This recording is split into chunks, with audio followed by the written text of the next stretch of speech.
It's a tough look. It would have been funny if the audience even knew who he was. It's the Stand-Up Teardown, conducting comedy autopsies. The Stand-Up Teardown now.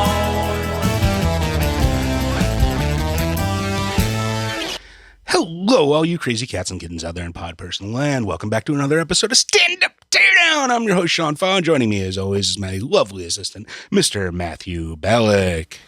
Oh, thank you so much for having me.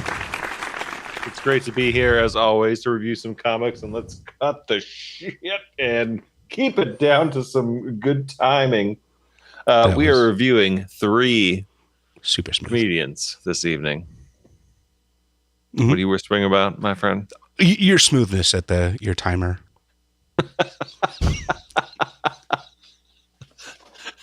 Oh, God. Yeah, prop work. I don't know. Do we have any prop comedians? I don't know. But, yeah. Let's get some Carrot Top up in here. No disrespect to him at all. Especially now that he's jacked and can kick your ass. But exactly. Mr. Scott actually, didn't Thompson. he deflate? I think he went off the whatever GHB or whatever the steroids he was doing. I think he got like super jacked, and now he's down to just like barely jacked. No, I don't want to think about that. I'm thinking of like a deflated Carrot Top. Like, this is not how I want to start the show. I'm sorry. Who do we got on the show today? Well, 3 new inflating comics that I've never heard of, which is sort of the norm for the show. But these are full stand-up specials that have been released recently on YouTube, and that's basically the only criteria for joining making the show. Exactly. Yep. Yeah, we're non-discriminating here. So yeah, who do we got up first? Keeping our finger on the pulse.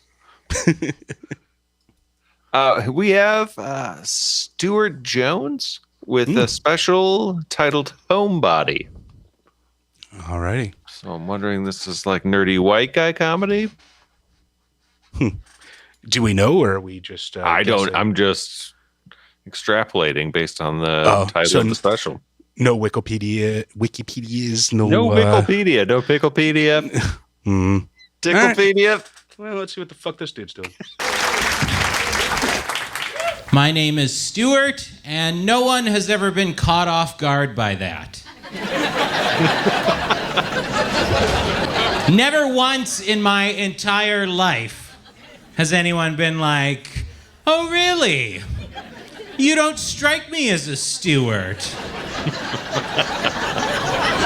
They're always like, "Yeah, that makes sense." And it's not wrong. Strong with the visual identity. Like, I know who I am and what I look like. Like, yeah. Very standard sort of you've never heard of me opening, but yeah, it works. Almost seems like a trope crowd now. Opener, you know. Yeah. It's a move, you know. It's like magic. Like, there's going to be certain card moves all the time. Yeah, I'm going to shuffle the deck. Really? Again? Yeah, Fuck it's you. just like, I'm going to acknowledge my appearance. when I was younger, but it's tough to be badass when your name is Stuart. You know? No one's ever like, "Oh yeah, watch out for Stuart. That guy's a real badass. He'll install a virus on your computer." Watch out, right? Also, I come from a nice, loving family. So that fucks everything up, you know? Like, I remember this one time when I was younger, my mom was making dinner, and she said, "I think this is the best stew I ever made." And then she looked at me and went, "No, you're the best stew I ever made." Stuart. Fuck off, Mom, I'm trying to be badass over here. So I installed a virus on her computer. Yeah, it's not only the Are you look. counting that as a callback? No, we're still in the Same bit. Yeah, that's just an opening intro montage of who I am. But the voice is what I'm commenting on. He's like just this like weird, nasally, nerdy, pressury. Yeah. Yeah. It's kind of it's definitely a Stuart voice. That's for sure. Definitely a Stuart voice. Yeah, the mustache, the glasses. Like, I wonder if he's doing it on purpose, but yeah, it feels more like a character than it is. Mm-hmm. Is this a Larry the Cable Guy situation here, where he's just embodying the Stuart, or is this the real Stuart? No, I think this is the real Stuart, especially like if he's going into like mom comedy, momedy. You can make up momedy. You can't. I lived in Vancouver for a while, and Vancouver is a very unique city, okay? Because you know how in most cities, if you see a creepy, weird dude coming out of a white windowless van, you think child predator, right?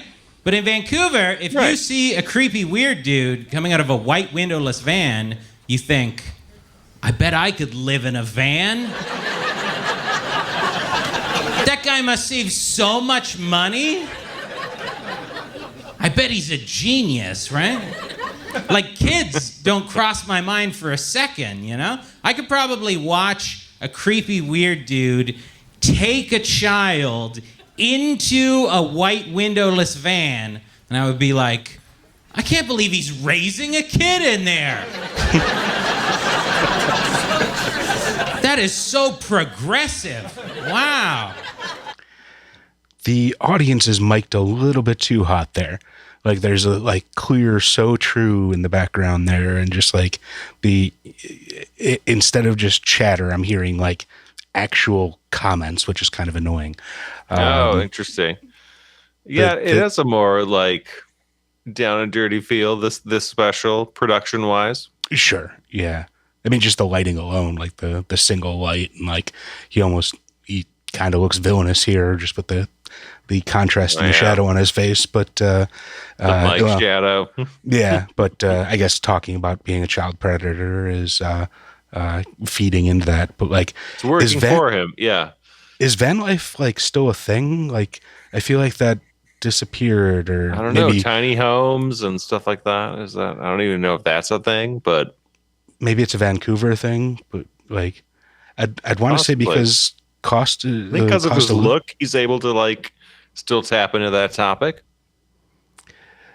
I don't know. It feels like a slightly dated premise, but maybe I'm just being Chris Farley about it. I guess like I don't know. Maybe just in LA, van life is not exactly the same thing. Like it's much more akin to homelessness here than it is this passion about van life. I you know, it's kind of yeah, like it doesn't have the same appeal where I come from. In, you know, I feel like other parts of the world, if you're, you know, wandering the countryside, van life is a thing. But like in LA, there's just so many like homeless people that basically just live out of cars, which is a different sort of culture than van life, certainly. But yeah, like I've only seen van life on the internet. I don't think I've ever seen actual van life in person, which is, I don't know. I feel like it just doesn't exist. I feel like it's like one of those myths or something. Well, it sounds like you got tripped up on van life with this. Yeah, maybe it's just my own personal problems. I hate people that drive vans or live in vans, and I just hate people. Fuck it. You're anti-van. I bet he's a vegan. You back on board? So I was living in Vancouver, and then the pandemic hit. Oh, Vancouver. That's what. There's the connection. Because of the vans in the word. April 2020. Yeah. There was no jobs. There was no comedy, and I had to pay rent because I didn't live in a van. So I decided to leave the big city. I moved back home into the interior, and I moved back in with my parents. This is definitely a move back on my parents' set. Yeah, way to go, Stuart. As a 34-year-old man. I'm like, Mom, it's unprecedented times, okay? I'm saving lives here, okay? No, I moved back in with my parents, and here's the thing, like, I hadn't lived there since I was a teenager. So the dynamic has completely changed, right? Like, it used to be 2 parents and a teenager, and now it's just 3 full-blown adults, right? Like, I wake up at 3 in the morning to take a pee. There's a lineup out the door. Darren's up to take a pee, right? Like a family meeting, you know? And last one gets to flush, because we got to save water, you know? When I was younger, it was like, Mom, you make me a Nesquik? And now it's like, Mom, you make me a Metamucil? The same motion, right? You know what else changed? What's that? Fiber joke. Yeah. He's okay. Like he's got the timing of, yeah, it is a vibe. I mean, he's got like the timing of the comedian, but like the jokes just aren't like really quite landing. But I think he just needs a little bit more time in the writing process there. I would agree with that. Let's see where he goes. Teenager to an adult is my relationship to hand lotion. Yeah. Because when you're a teenage boy, you wouldn't be caught dead with hand lotion, right? You'd be like, they're going to think I masturbate. They can never find out. But as a 34-year-old man, it's like, I know how important lotioning is. Yeah. Right? Yeah. Plus, of course I masturbate. I'm 34. I live in my parents' basement. At least now I do my own laundry, right?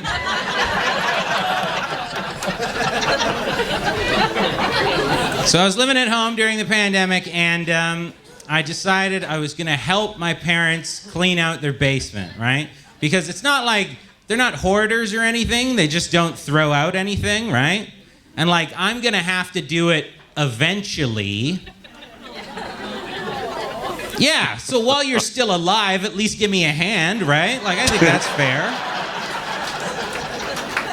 This is what my mom said, right? The year is 2020. My mom, she says, we are not throwing out a perfectly good clock radio. I'm like, Mom, it's not perfectly good, okay? The buttons don't work, and it doesn't make any sound. And she goes, well, it still tells the time.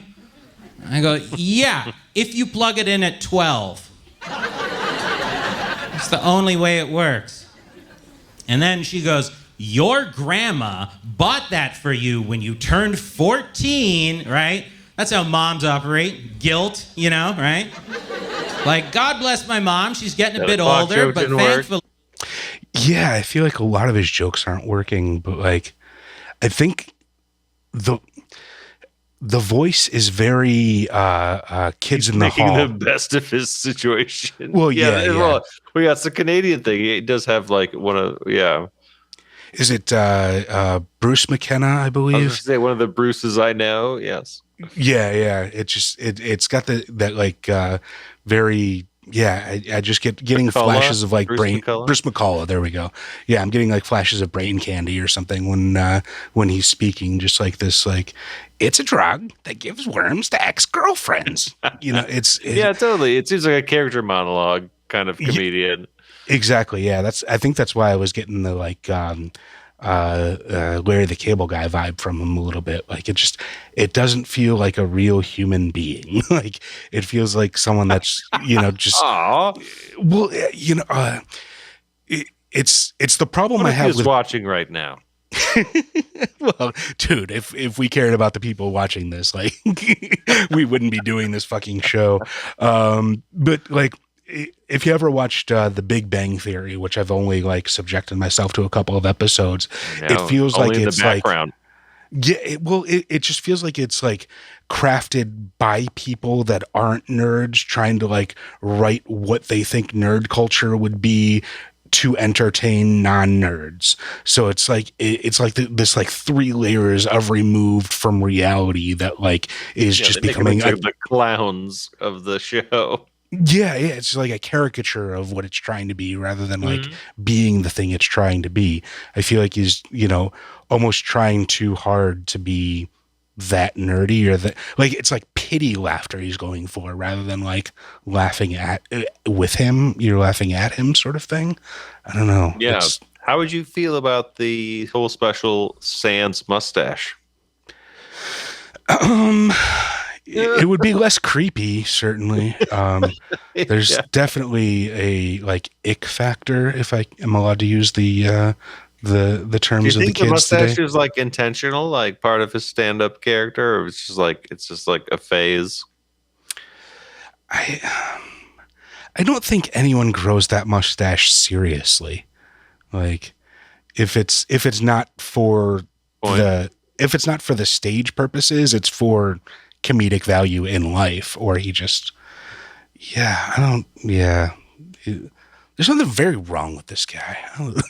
Like I'm just like I get where he's going, and like I understand it. Yeah, I've just seen this so many times, and it's just not quite hitting with him. Like he got that one joke in, but that's about it.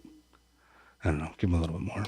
No signs of dementia whatsoever. She still remembers every goddamn story to every object in the house. That's why we can never throw anything out, right? It's not even like big things, it's small things too.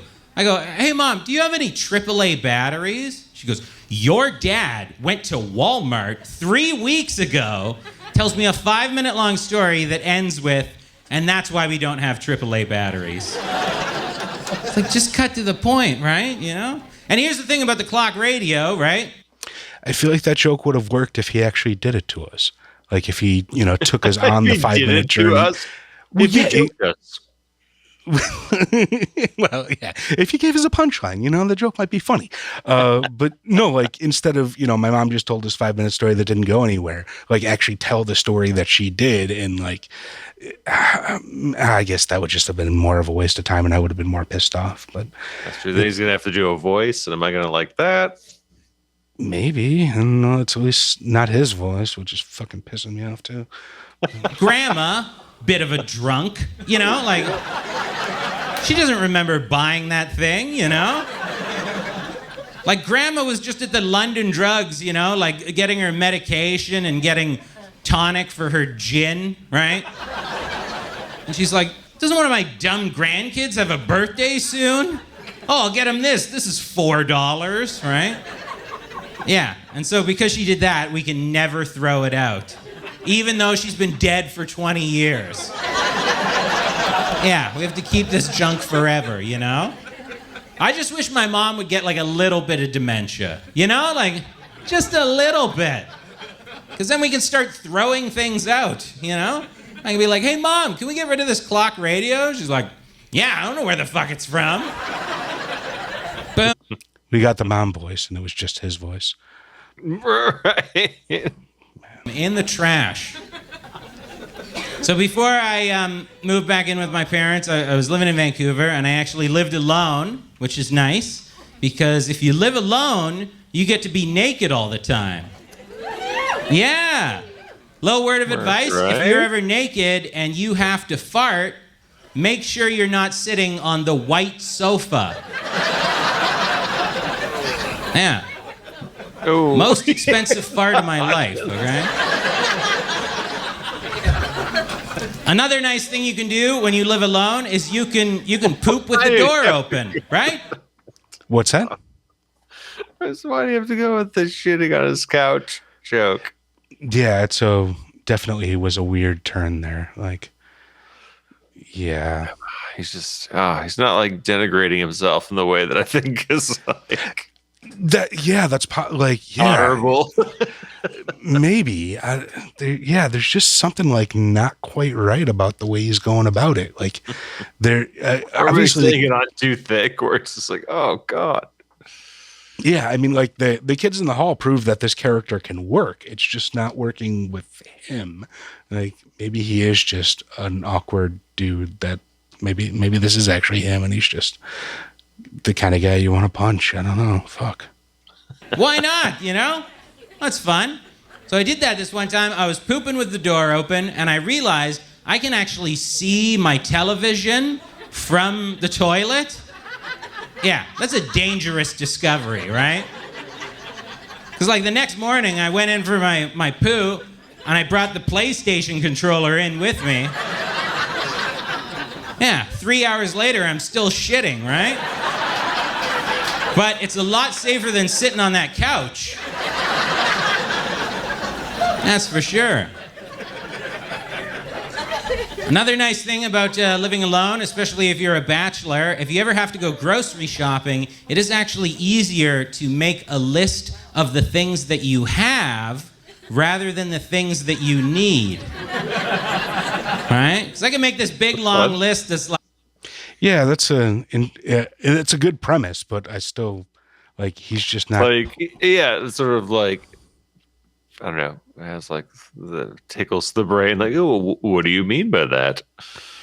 It feels like a fairly obvious premise that, a bachelor just has like one bottle of ketchup in the fridge, so it's easier to just write that you have ketchup and, get everything else that you need. So you don't come back with more ketchup, right? Exactly, yeah, yeah. But like, I just have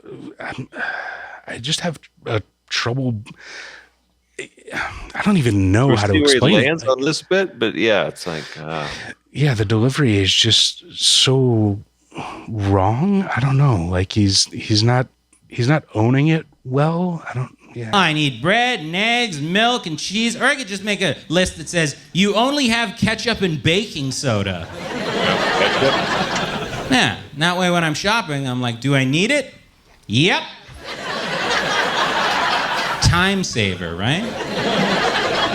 But sometimes when you're living alone, you can get a bit lonely, right? I was getting a bit lonely, so I actually I adopted a cat. Yeah. And I named him Stephen Hawking because he loves string theory. Huh? Yeah. And because he's dying of ALS. Okay, that's a decent joke right there. a decent twist. It didn't get me, but yeah. It's at least like, if he had, it seemed out of place, but also like you just had that like in the pocket. That's the thing. Like I think my problem with him is there's no consistency to his voice. Not like his speaking voice, like his comedic voice. Yeah. Like the persona that he's putting forth. There's not anything to grab onto. He's like grabbing from all these different sort of realms of loserdom or nerddom or whatever, but there's not like a through line that makes it a consistent, real character. Yeah. It's just very, it's very like haphazard and abstract and just like funny thoughts or, things that occurred to him, but not like a crafted set or, a set of material. Like, I feel like it really reminds me of those guys that like, when you used to do the open mics, like there's a certain subset of open mic comedians that like, when they're not on stage, all they want to do is corner you and throw their jokes at you, but pretend like they're talking to you. And it feels like he's the type of guy that would like corner you in the office and just like do his material at you, but like pretend like he's having a conversation. Sort of thing. See that for sure. It very just rubs me the wrong way, but he did get at least something in there. I don't know. We'll give him another minute or so. Yeah, one more. Everyone thinks I'm serious with that one. I don't even think cats can get ALS. Oh, man. You bailed on that. Like, that was like the best joke you had, and you just fucking threw it away. I also lived with roommates for a little bit. I lived with this improviser, right? And this one time I was on this comedy show, and after the comedy show, there was an improv show. And my roommate was on the improv show. And so he said, hey, are you staying for the improv show? And I was like, no, I can't. I'm busy.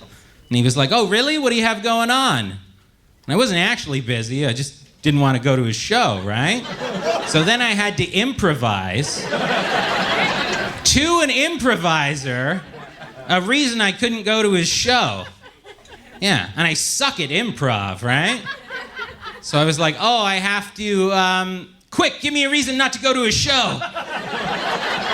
He's like, because it's awkward and we're bad at it? Exactly. Yeah, that's why. No, the real reason I don't go to improv shows is because I'm too tempted to ruin them. You know what I mean? Because they're always asking for suggestions. They're like, oh, give us a location. It's like, an extremely Chinese restaurant. Okay, give us an occupation. Ooh, actuaries. Okay, give us another occupation. Ombudsman. Yeah, let's see you make this one funny, huh? Honestly, that's kind of exactly what improvers are looking for. Like, the more random the occupation, the more random you give them. Like, I feel like, you know, because, like, everyone says plumber or electrician or whatever. Like, if you can actually give them something to work with, I feel like that's a much better jumping off point. I don't know. This guy's just annoying the fuck out of me. I say we move on. Yeah, no, I think we move on. Who do we got up next? Fuck. All right. Next up, again, I don't have any quick description or anything, but this is Celia Paquola in her special, Let Me Know How It All Works Out. All right. Well, let's see how it works out. You guys! Jeez, all right. Okay, all right. Australian or just It's a lot. awkward? Hello, it is so good to see you. I've missed you. I've missed you so much. It's been so long since I've been here. How are you? How have you been? I'll start with you. Let's play Name That Accent. Australian, gotta be, right? I'm gonna go Kiwi. A little off to the left there, but same New genre. Yeah. You been? No, we don't talk, but I haven't been on a stand-up stage for a very long time. It's so exciting to be back. I think she's too excited to be Australian is the issue. I think the Kiwis are a little bit more excitable like that. If I know anything from my Flight of the Conchords viewing. These are Sean's views, not mine. My Kiwi bashing. I really have not been doing many gigs at all. My last run of gigs, how's this, were for the bushfires. Yeah. I mean, not for, against the bushfires. Celia.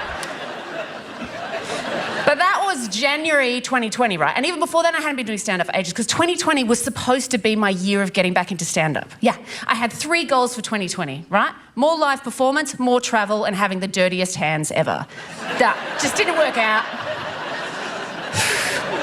So I did the January gig at Bushfires, and then I was just doing one more thing, and then I was going to do stand-up for the rest of the year. I was just going to do one little thing and then stand-up for the rest of the year. And that one little thing was go on a television program called Dancing with the Stars. So I guess she's got to be at least somewhat known, right? Or is this like Dancing with the Stars Australia, where you don't have to be that well known? We just have to be Australian. Is that your Hey, it's Bob. Oh, I know Bob. He's from Australia. No way. There is not that many people watched it. There's no way. That's very kind. It's fine. Because I get it. Because people who don't know is like, is that a joke? Because it's confusing because it's real, but it's also a joke. Because it was me on Dancing with the Stars, which is funny. And it's real. And you might think, Celia, why would they have asked you to do that? And I'm actually quite a good choice to go on Dancing with the Stars because I am not a star, and that's who they get. Generally speaking, all of these shows, that's generally speaking who they get. And every time it happens, every time these Celebrity Apprentice, Celebrity anything comes out, everyone goes, oh, are they the best celebrities they could get? Really? Are they the best celebrities they could get? Yes. They're the best. The Hemsworths are busy, okay? They're not turning down Hugh Jackman. It's weird. What if we've all all been pronouncing it wrong this whole time. I'm just going to keep it. They're not turning down Hugh Jackman because they'd rather have some douchebag from Married at First Sight. No, these are the best people who agreed to do this shit, right? And Yeah, so I'm assuming she's famous in Australia, which I guess is its own thing. But so we're going in so blind. But yeah, this is new. This is like within the next past, like, well, I want to say 4 days. Oh, right on. Before this recording. Gotcha. Yeah, so maybe she's yet to make her splash in the States here, but so far I'm digging the energy. Like that absolutely. Like, I'm on board for sure. Like, she hasn't really said much, but I'm on board with what where she's going with it. But at least way more so than Nerdy McNerderson we had before. to it. I want to see the shitter the better. I want to see shit people doing it. That's why I did it. It's funny. I can't dance. Watch me do that. It's funny. Like, I don't want to see super famous, talented people be good at something. No, I want to see shit people try something hard and struggle. It's more entertaining. That's why I did it. I find that entertaining. I would like to see that in all reality shows. I would also like to see it in real life. I would like to see it at the Olympics. Hear me out. How about at the end of the Olympics, right? Just leave all the equipment out and just let some of us have a go. Just let some of us out there to find out how fucking hard it is. Wouldn't that be good? Do you remember what it's like when the Olympics are on? After a month of watching elite athletes who have trained their whole lives to perform the peak of what the human body is capable of, wouldn't it be refreshing just to watch some normie knock some hurdles over and get a stitch? Right? And go, fuck me, that is hard. Wouldn't that be good? Don't you want to see a laugh? That's just getting that's just a great idea. Well, it's a trope, but she's doing it well, so I'm gonna forgive it. Like I've heard that set up and premise 1,000 times. Usually they say you should do 1,000 times. Probably, yeah, but maybe I just watch the same feed over and over again. But yeah, it's a pretty tried and true comedic premise to have, the loser normie participate in the Olympics. Usually they say you should do it before the stars that you can, appreciate them. But I mean, it's not really a spin on it, but again, it's the energy really carries her. Like, you just kind of want to be on her side, really. Yeah, absolutely. Stadium watch Sue the tuck shop lady put her cigarette out and try pole vaulting for the first time. Why are you doing this, Sue? Fuck it, could get hit by a bus tomorrow. Let's go. Fantastic. And now we're going to watch Danny from the paint department at Bunnings have a crack at the uneven bars. It's that patter, like that, like the cadence that she says the words is like the funny part. Like, even though I've said the premise is kind of, a trope or used a lot, like just the way that she's delivering it, it's just that energy and the patter, I guess, or that like the bounciness of her words. Like, agreed. Look at that look over the mic. Boom. Oh yeah, she's owning that crowd. Absolutely. Work it, girl. That whole, you might get hit by a bus tomorrow, it's one of my favourite excuses for doing anything, because it excuses anything, because it's like, could get hit by a bus tomorrow, why not? I can do whatever I want because I could get hit by a bus tomorrow. But what I find weird about that saying is I don't know why it's always a bus. Like, the saying is a bus, right? You could get hit by a bus tomorrow. I don't know why that is, because, a car would kill you, a train would kill you, but the saying is, and always has been, a bus. Why? Is there some rogue bus driver out there just hooning around, mowing down people who aren't living in the moment? That guy just bought a packet of seeds. You're fucked.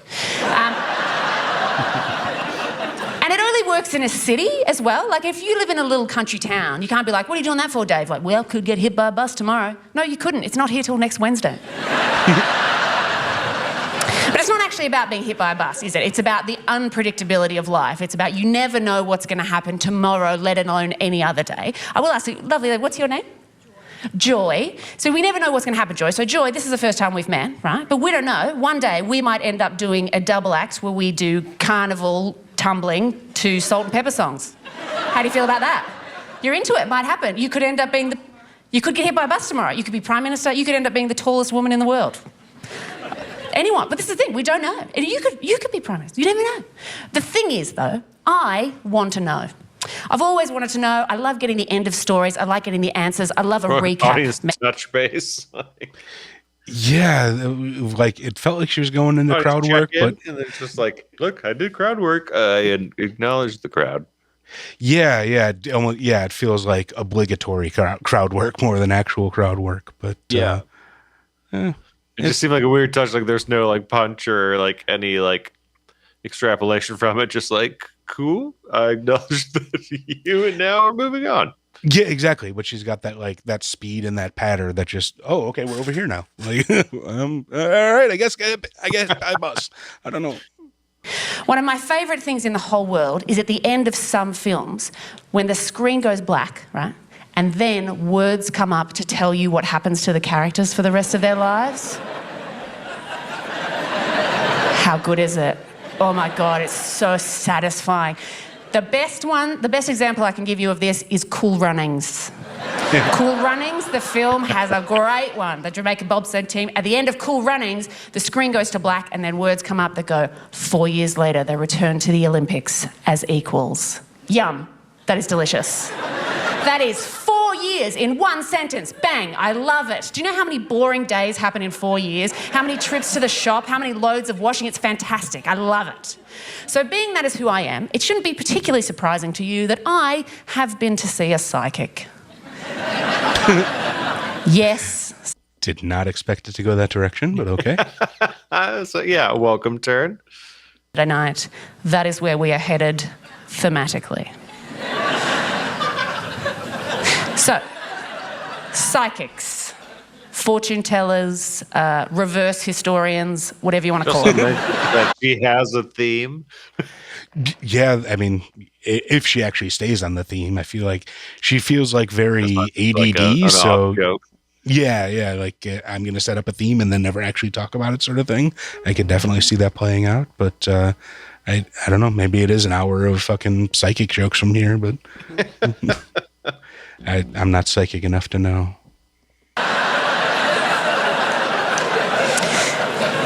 Now, nobody panic, all right? It was just one time when I was 19 years old, and continually from then until now, heaps. I've seen heaps. So many. I don't know what the collective term is for a group of psychics. Is it a wank? I think it's a scam. I think it might be a scam. I think it's a flock of seagulls and a scam of psychics. I have seen a scam of psychics. I've seen more psychics than I've seen dentists. That's not good. Now, I will give you all a moment to judge me. Hope you enjoyed it. Because I'm aware you can't not. I know it's impossible to not have a reaction when someone tells you they see psychics. It's like if someone said to you, oh, I don't like cheese. You can't not go, get out. Like, I get it. But I don't know why, in particular, psychics has so much judgment on it. Like, I'm not religious, but if you are, I don't judge you. Like, you might like to listen to a man talk about a man in the sky. I would rather listen to a woman in a purple dress talk about me for half an hour. Right?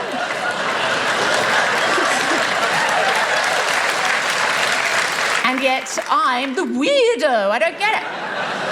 And I know you're going, Celia, you seem like a rational, intelligent human being. Why would you ever do this? How have you ended up in this place? Here is why, okay? My approach to any problem in my life, if I have a problem in my life, I will do one of two things. Either I will do nothing, completely ignore it, or I will do magic. By which I mean a ridiculous immediate solution, okay? For example, I was living in a flat share, and 10 months before I moved out, the light bulb... just like carries you along like through each bit. Like, I don't even want to interrupt because I'm just like, it just keeps going a little bit. Like, yeah, I'm getting like a Billy Mays vibe off of her, like a late night infomercial sort of. Exactly, yeah. Just that, like, we're just gonna keep talking and keep grinding, and you're gonna love this thing, and we're gonna do it, and I'm gonna charge you $19.99. Well, then we're gonna show you how it chops and how it slaps and how it does all of the other things. Like, she's clearly very good and very confident, and like we're behind the ball, like on knowing who she is. Yeah, it sounds like she's on a show or something, but again, it's all energy and minimal craft, but it works kind of. Yeah, no, I think she's great. Like, again, it's like not like maybe not. I'm not her target audience, clearly, or even target country, but yeah, I mean, and I don't know. It doesn't. She's very general. It's not like she's, doing, right. Yeah, it's like following all of it. Yeah, I mean, I don't think. I'm just saying, I don't think there is like a target audience for this. I think it's just a very broad comedy audience sort of thing. Mm-hmm. Blue. Yeah. Okay. So I weed in the dark for 10 months. I love that it didn't even cross my mind to go, oh, maybe I should fix that. I just went, well, this is my life now. Part of my life involves weeing in the dark. Solutions are for people too dumb to realise you can ignore problems. And magic, I am lazy and impatient and gullible, but I still want to be happier and healthier and more mentally stable. So yeah, I'll try it. It sounds easier. Yeah, I'll read your self-help book. I'll, burn your candle. I'll hold your healing crystals close to my skin. I'll go to your psychic. I'll do all that stuff. It sounds easier. Like, I'm likely to say something like, yeah, I can't commit to a gym membership. Do you have something in the way of an amulet? Or like a 7-minute incantation that I could do in between binge eating sessions. Is that a thing? I mean, I hear what you're saying about exercising and eating spinach, but I would much rather drink tequila and sleep in a pentangle of salt. Is that... Like, wouldn't you do it? If it worked, wouldn't you do it? Of course you would. And here's the thing. As much as I want it to work, because otherwise why am I doing? I do think most of it is bullshit. And how's this? I look down on anyone else who does it. I'm a horrible person. It's terrible. Once someone said to me, they go, Celia, you've got to stop being so negative, because what you're doing when you're being negative is you are projecting hate into the universe, and the universe is just going to send that negativity straight back to you. And in my head, I thought, fuck off with your hippie bullshit. And yet, as we were having that conversation, I had healing crystals in my bra.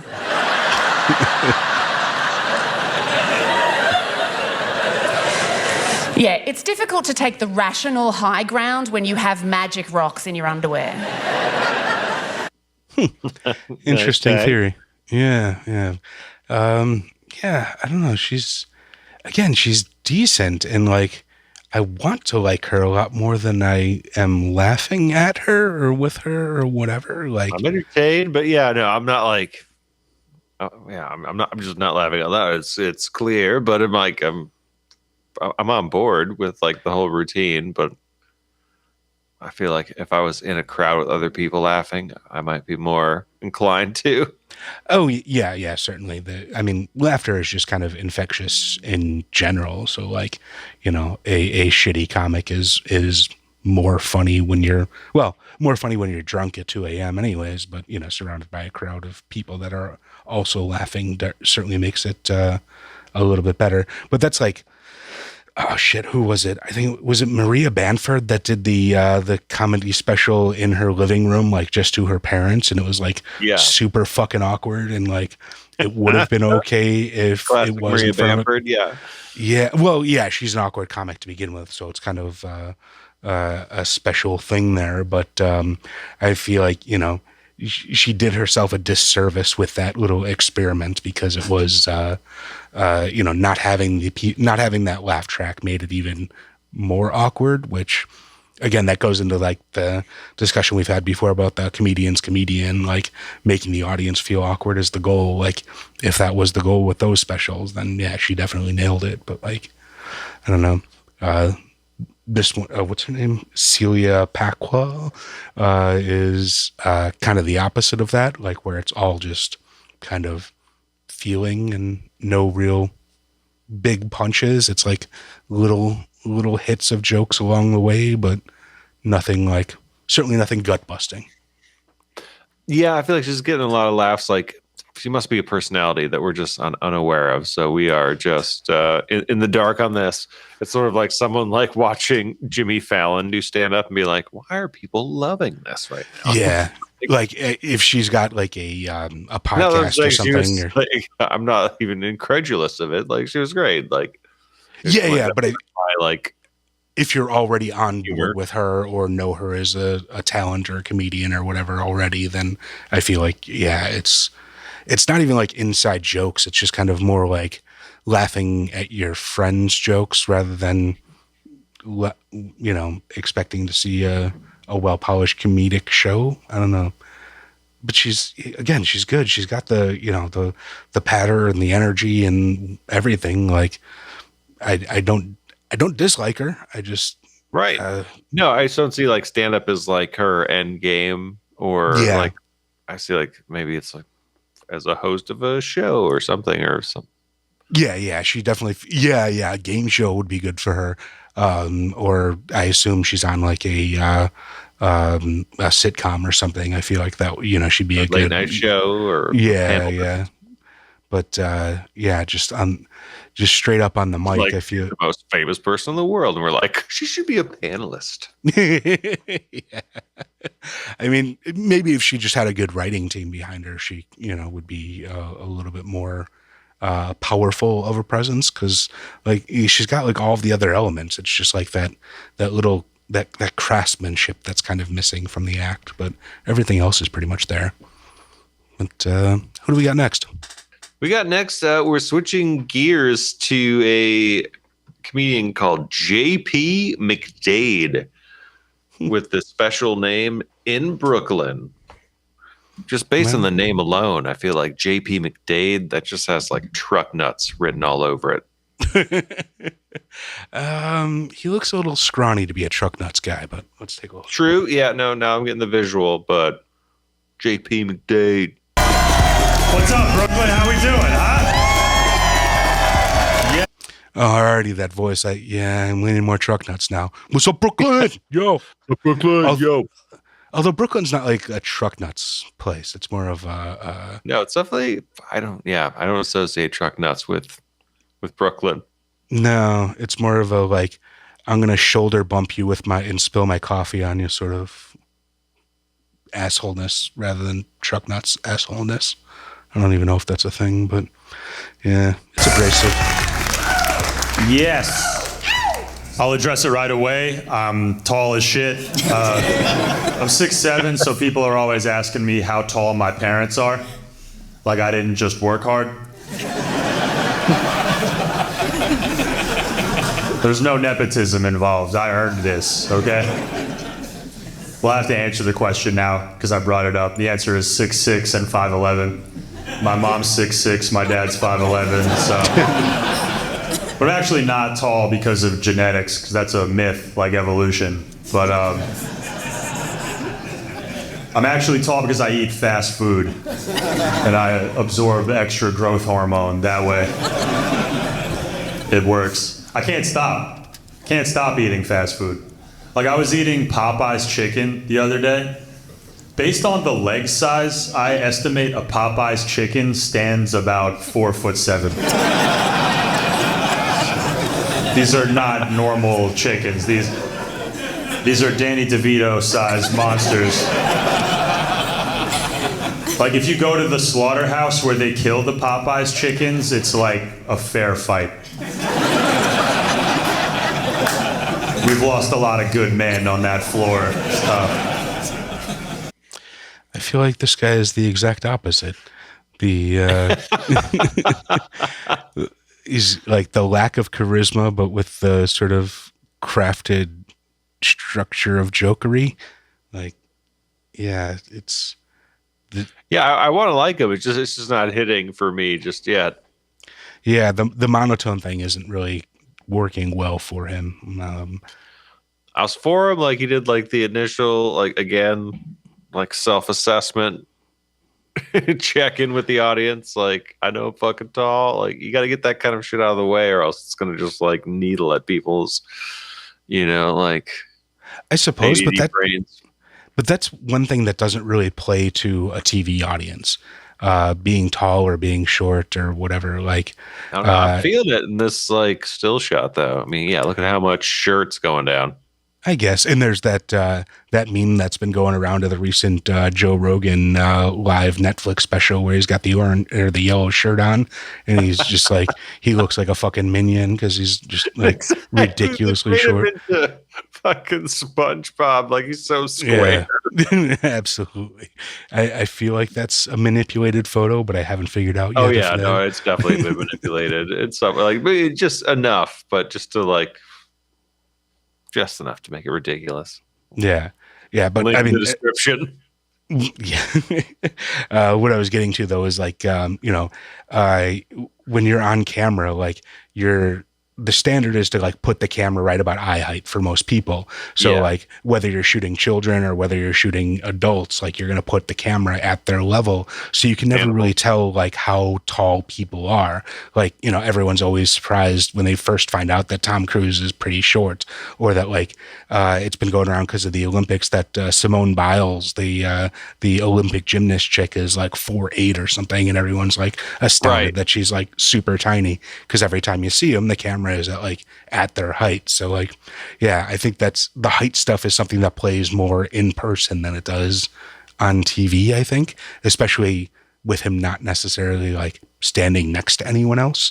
It feels like almost, yeah, I understand like that's, that intro to This Is Me sort of thing, but yeah, it doesn't play as well unless you're, sitting under him and being overlooked by him or looked down upon.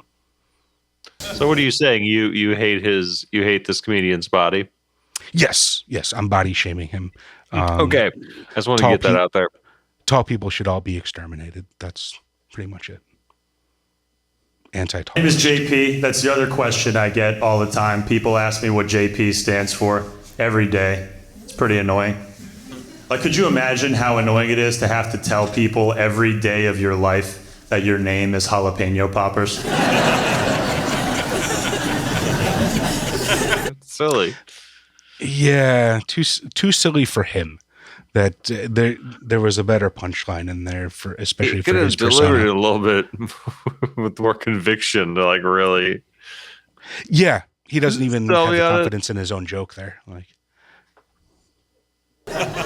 I'm haunted by that soft J. It's tough. It's just a joke. I'll be up here telling jokes for a little while. That's how this works. I'm actually named after my parents. That's what JP stands for. It's JP's parents.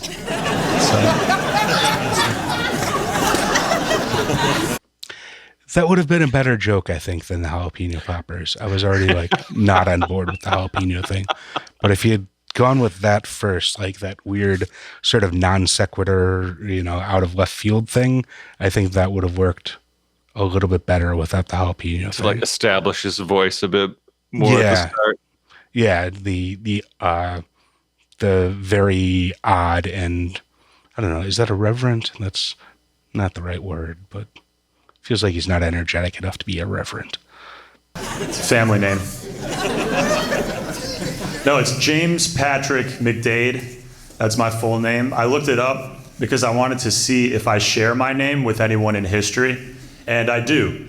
There is another James Patrick McDade. He was an IRA terrorist or freedom fighter. I don't want to assume your politics, but he was an IRA gentleman. And what he did was he planted a bomb in England that only killed him.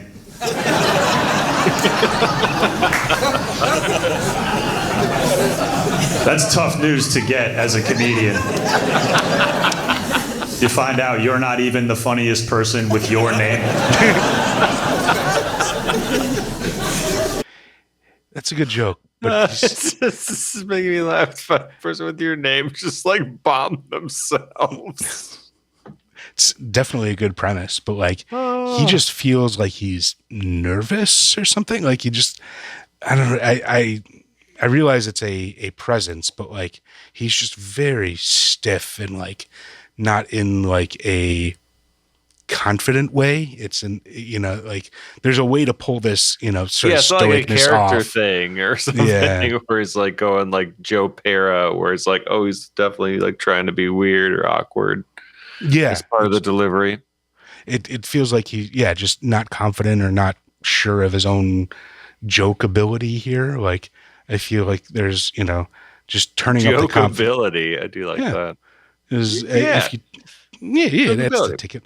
If he turns up the confidence just a little bit here, I think he would, have a much better stage presence and these things will land a little bit better. But like, since he's not confident enough in his irreverent zaniness, like it just doesn't come across quite well. Like he's, still, he's not sure he should be saying these things, but someone said they were funny, so he's gonna say them. I don't know. It's a weird. Well, we're also at like a transition point. So, where do you think? What are the odds of COVID, airlines, or relationships? We do an office pool here. I'm saying he's going for. I don't think he's going to go to the trope material. I think he's going to go to something off the board today. At least I'm hoping he does. But let's see. This guy was doing Daffy Duck level physical comedy with dynamite. Just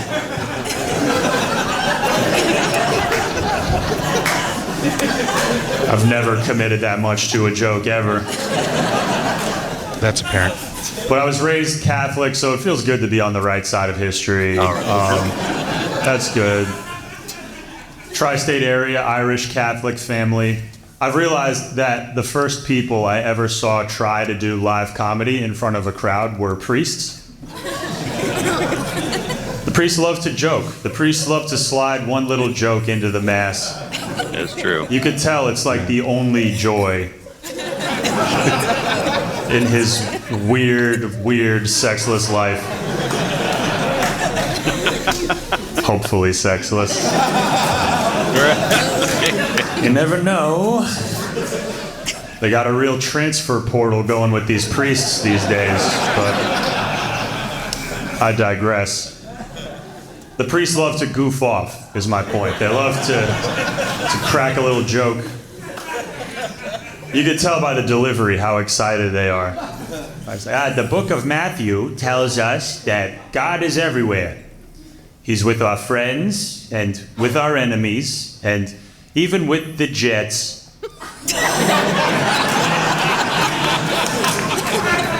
Did you get that one? Oh, yeah, I mean, just, what they think of as a joke is the most minimal version of a joke. It's, more of a lighthearted jest or jape than an actual joke. But yeah, japing.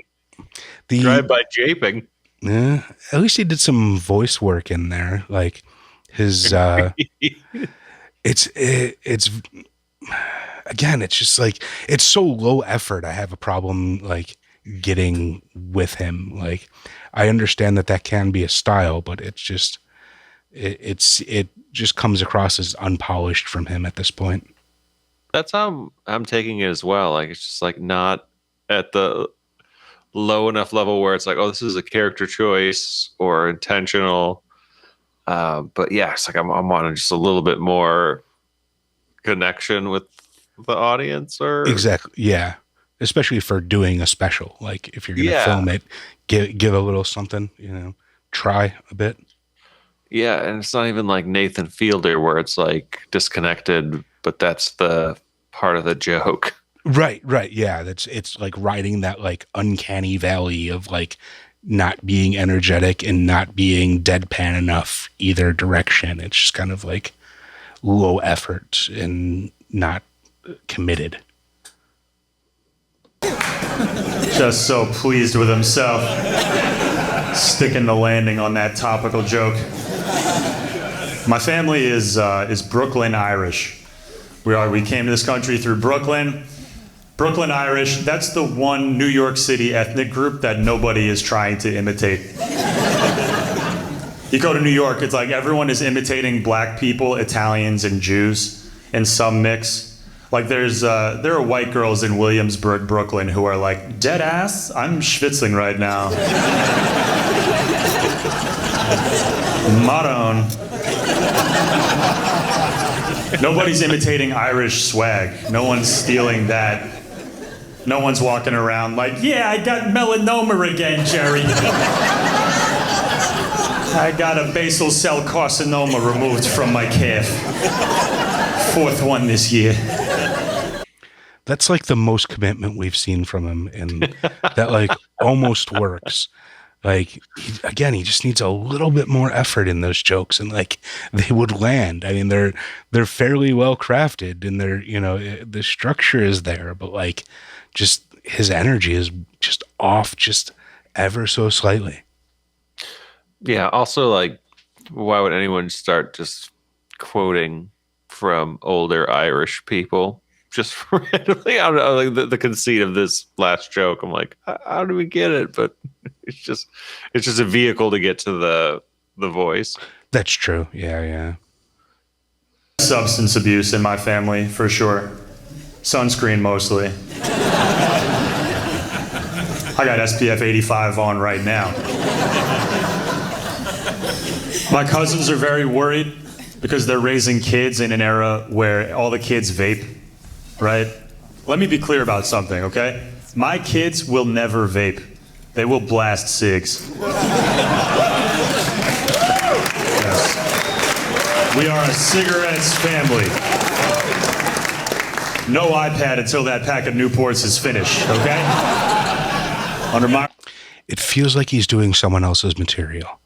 Like, That's a really good point. It kind of does. Where it's just like, oh, like who put these in the hat? Yeah. They're trying to make vaping illegal in some places, like right as they're making weed legal. It's an interesting dirtbag trade-off that they're giving us. It's good. But weed should be legal. There's nothing wrong with that. That's fine. It's just interesting timing, right? Because weed just became a real drug. Weed, it used to be marijuana. It was a harmless little plant. Didn't bother anybody. But now that it's stronger than chemotherapy medicine, now you can get it at the gas station? That doesn't make sense. That means people are just trying it out for the first time and they're dipping their toe in the weed waters with a 2024 edible. That's the most reckless shit I can think of. That's like your first sip of alcohol being a pint of absinthe. So yeah, welcome aboard. Here's a Tootsie Roll that's going to make you feel like you're falling out of an airplane for the rest of the day. That's pot. Enjoy pot. No, it's not right. You got to smoke dirt weed. Okay? Dirt weed is a human right. I need to bring it back. People are into that. You got to smoke dirt weed, and then nostalgia factor for seeds and stems, and to smoke it in increasingly complex contraptions, trying to get high, until you've just got a full game of Mousetrap in front of you with like a bucket of water and a half a Gatorade bottle with a wing nut in the cap, a couple 9-volt batteries. Do some engineering. Random. But I'm kind of a poser, I gotta say. I don't really like weed that much. It just doesn't agree with me. I mean, I've tried it hundreds of times, but basically just to confirm that I don't like it. The experiment is conclusive. I'll trick myself from time to time. Like, recently, I hadn't touched THC in any form in over 2 years. But then, on a whim, I took a 25 milligram edible by myself in my apartment. I see some of you know the metric system. Took a 25 milligram edible, and then I just spent the rest of the night trying to act cool for no one.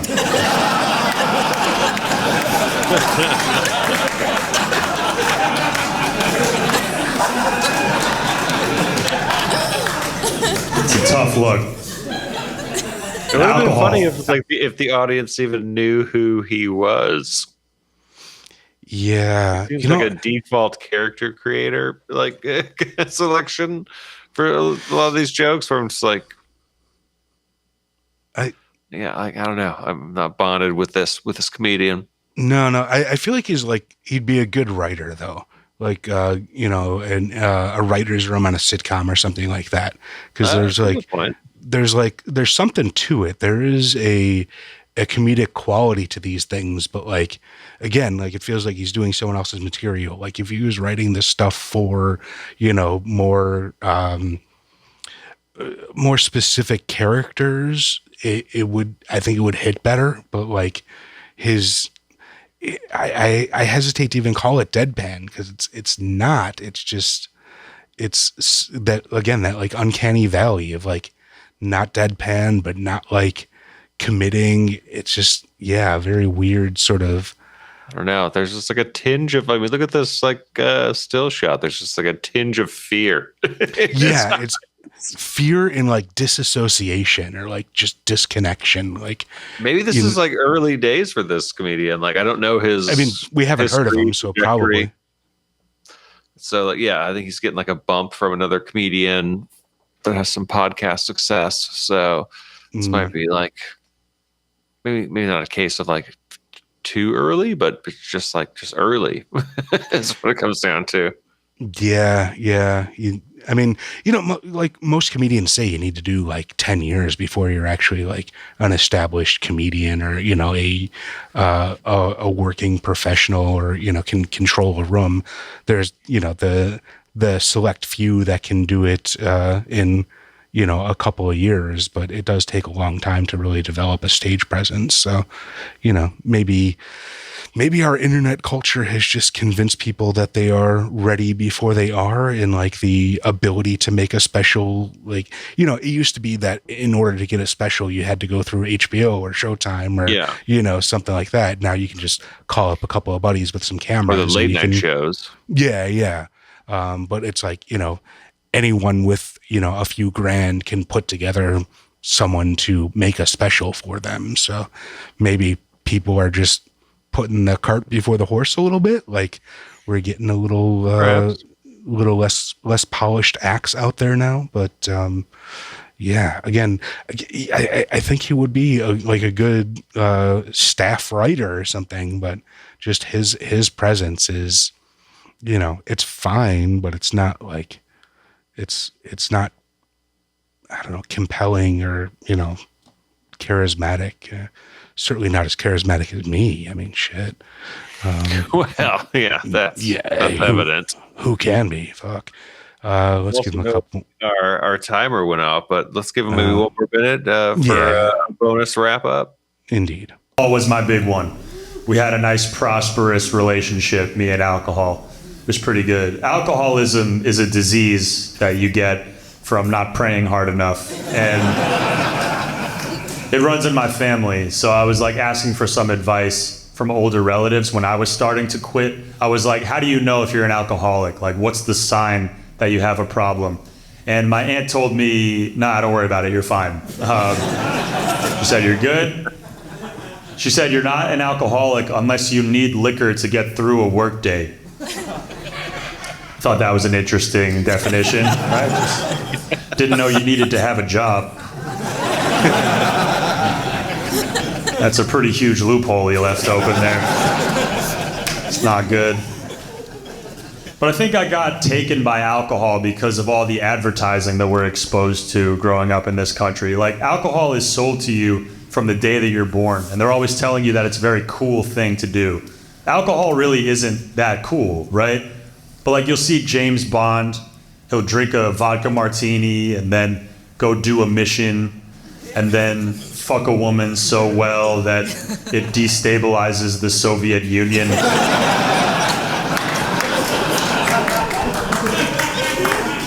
That's not real life. That's not what alcohol is really like. I didn't mean for the lights to dim to indicate gravitas there. That's what happens when you hire your buddies to do a fucking special for you, I guess. Jesus, that was weirdly awkward. Let's see if he recovers. The lights go down and I'm just like...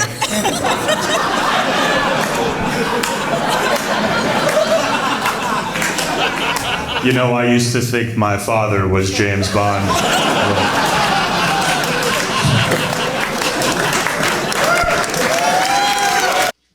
All right, yeah, I'll give him Kept that. it in for that.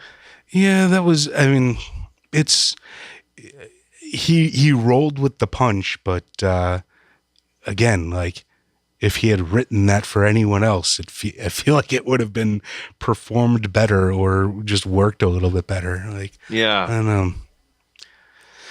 Well, what'd you think of today's offerings? Yeah, today's mix, I would say, I don't know, Celia is what I'm feeling. Which affiliation? Exactly. Yeah, she was Yeah. like of the three, if I had to pick one, like she was definitely the most like confident, grounded, like probably has a pre-existing audience again we don't know about. Yeah. But yeah, she seemed like, oh yeah, like this is a pro special. Like if you are into this comedian, like this is probably a go-to one. The other ones I thought were super interesting. Like the I live with my parents, Stuart. Mm-hmm. Yeah, Yeah, Celia was absolutely the promising. best stage presence, but I think JP's, this last guy here, was the best like crafting of the jokes. Like if you could combine them I somehow, would agree with like that. that'd be a great comedian. But like, yeah, totally. I feel like each one of the people that we watched today were just like missing one of the key elements to being a comedian. You know, you have like your joke crafting, you have your like stage presence, and you have your confidence. And like, there's, you know, if one of those things is missing, I think like it just doesn't quite work on the same level.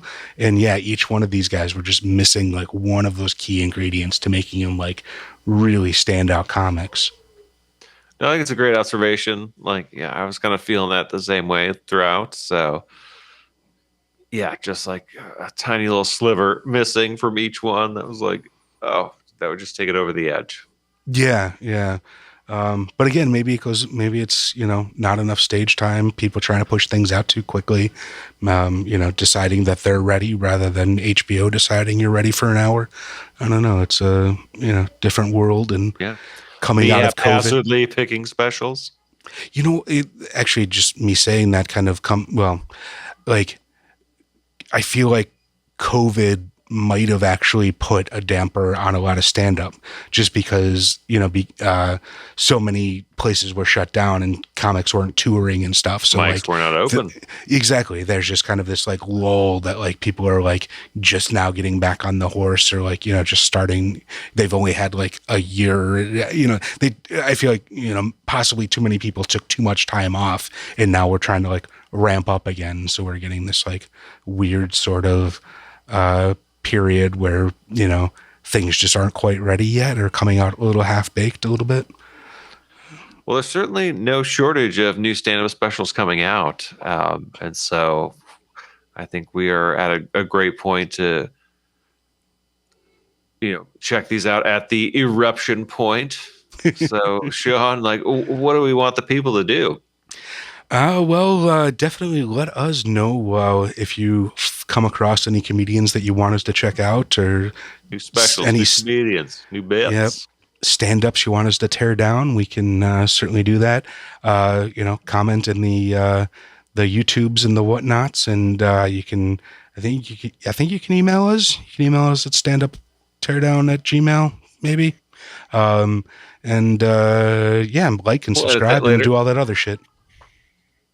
Absolutely. Well, yeah. Thanks so much for joining us. Keep standing up. And we will tear it down. Sit down, it's time to read between the punchlines. Ooh. They set 'em up, we knock 'em down. Why heckle at the show when you can heckle from the comfort of your own home? It's the Stand-Up Teardown, conducting comedy autopsies. The Stand-Up Teardown now.